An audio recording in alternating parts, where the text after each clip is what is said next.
युग तुलसी परम पूज्य श्री राम किंकर जी महाराज का अन्यत्र अश्रवणीय अद्भुत श्रीमद् रामचरितमानस का विराट मानस मंथन उनकी दिव्य तेजोमयी एवं अलौकिक वाणी में।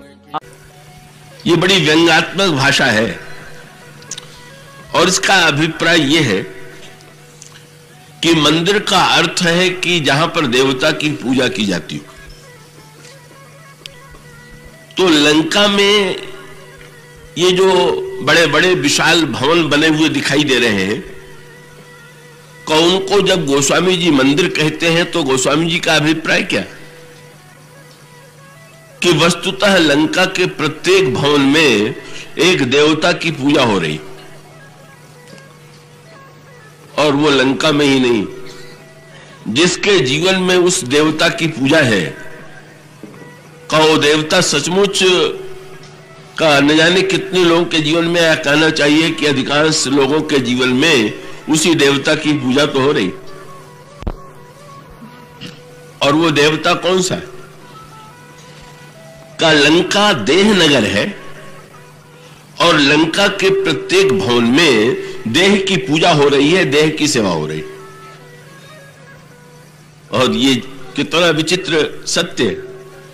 इसका अभिप्राय है कि जब एक देवता की पूजा की जाती है तो लगता है कि देवता की पूजा कितनी विलक्षण हो रही है अगर पद्धति से की जाए।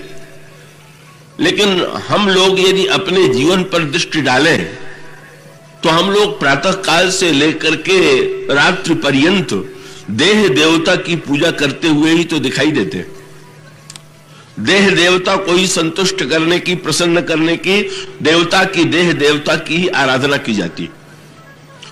तो गोस्वामी जी का व्यंग्यात्मक तात्पर्य यह था कि लंका के जितने राक्षस हैं, रावण से लेकर के प्रत्येक व्यक्ति देहवादी है और वो देह की पूजा करता।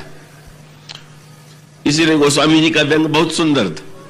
क्या का विभीषण बोले वो तो भवन में रहते हैं, क्या वे मंदिर में नहीं रहते?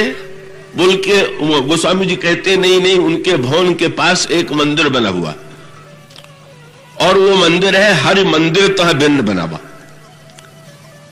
बस ये जीवन में दो ही प्रकार के मंदिर हैं, या तो हरि मंदिर में हरि की पूजा हो रही है, या देह के मंदिर में देह देवता की पूजा हो रही।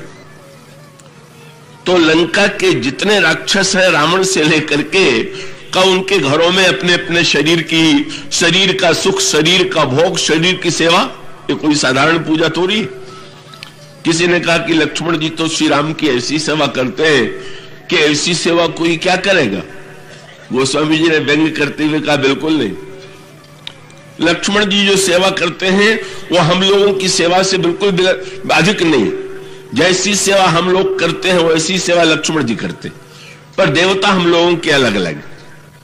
लक्ष्मण जी श्री राम की सेवा करते हैं, और वो कैसी सेवा करते हैं तो गोस्वामी जी कहते हैं, सेवहि लखन सिय रघुबीरहि जिमि अविवेकी पुरुष शरीर। जैसे संसारी अज्ञानी व्यक्ति शरीर की सेवा और पूजा करता है, लक्ष्मण जी वैसी ही सेवा और पूजा भगवान राम की करते। और इसका अभिप्राय क्या है कि भाई हरि की पूजा करने वाले व्यक्ति तो जीवन में बिरले, हरि मंदिर बना करके हरि की पूजा करने वाले, हरि की आराधना करने वाले संसार में वस्तुतः बहुत थोड़ी संख्या में। कब वस्तुतः तो देह नगर में निवास करते हैं, हम देह की पूजा करते हैं, देह की सेवा करते हैं, और देह को तृप्त करना ही हमारे जीवन का लक्ष्य। इसलिए आपने अगले व्यंग पर ध्यान दिया। जब हनुमान जी लंका जलाने लगे तो फिर गोस्वामी जी ने उसी शब्द को दोहरा दिया।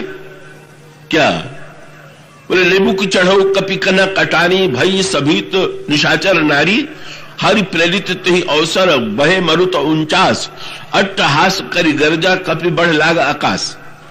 और देह विशाल परम हरुआई, और मंदिर ते मंदिर चढ़ जाई।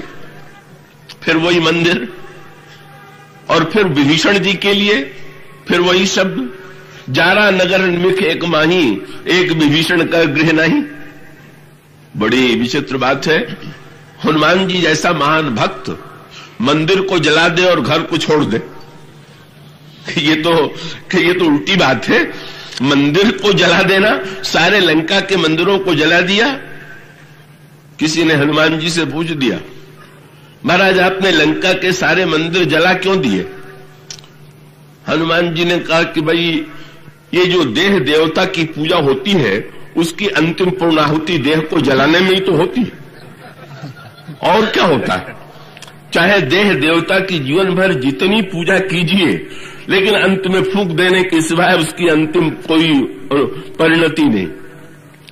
तो श्री हनुमान जी ने वस्तुतः लंका को जला करके मानो ये बता दिया कि आप देह देवता की चाहे जैसी पूजा करें, अंत में तो महाकाल के द्वारा, हनुमान जी साक्षात शंकर के अवतार हैं, मानो महाकाल जो है कब वो इस देह की पूजा को, देह के देवता को विनष्ट किए बिना नहीं रहते हैं, देह को जलाए बिना नहीं रहते।